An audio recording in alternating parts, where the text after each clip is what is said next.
Politik Universitas Palangkaraya.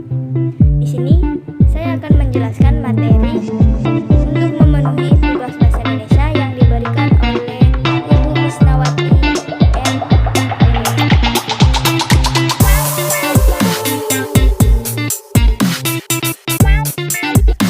Di sini saya akan menjelaskan kalimat efektif, pengertian kalimat efektif, ciri-ciri kalimat efektif, penggunaan kalimat efektif, syarat-syarat kalimat efektif, penerapan kalimat efektif.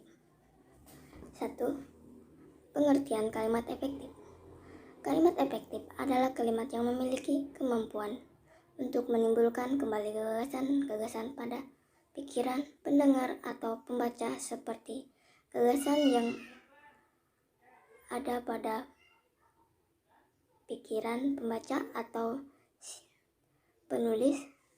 Kalimat dikatakan efektif apabila berhasil menyampaikan pesan, gagasan, perasaan, maupun pemberitahuan sesuai dengan maksud si pembicara atau penulis.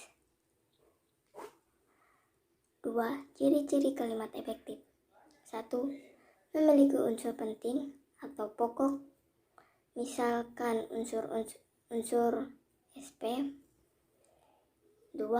Taat terhadap tata aturan ejaan yang berlaku. 3. Mempunyai diksi yang tepat. 4. Menggunakan kesepadanan atau struktur bahasa dan jalan pikiran yang logis dan sistematis. 5. Menggunakan kesejaran bentuk bahasa yang dipakai. 6. Melakukan penekanan ide pokok. 7. Mengacu pada kehematan penggunaan kata. 8. Menggunakan variasi struktur kalimat. 3. Penggunaan kalimat efektif. Penggunaan kalimat efektif digunakan pada tulisan ilmiah seperti makalah, skripsi, tesis, disertasi, laporan penelitian, dan lain-lain. Kalimat efektif berbeda dengan kalimat yang lain.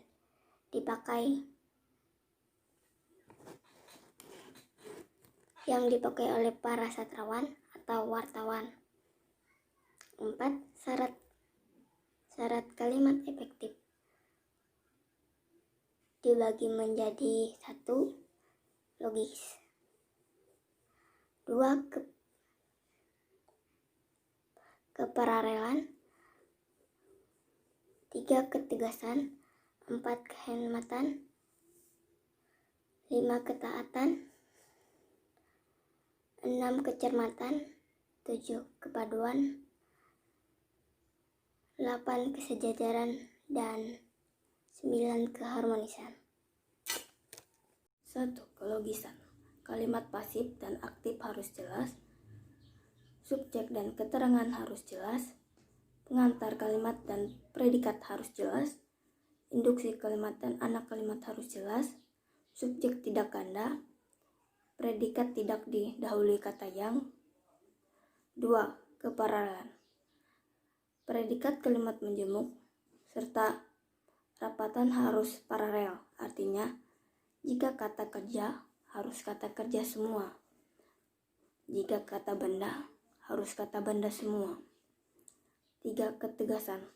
Unsur-unsur yang ditonjolkan diletakkan di awal kalimat, membuatkan urutan yang logis, misalnya 1, 2, dan 3, atau kecil, sedang, besar, atau anak-anak, remaja, dan orang tua, dan sebagainya.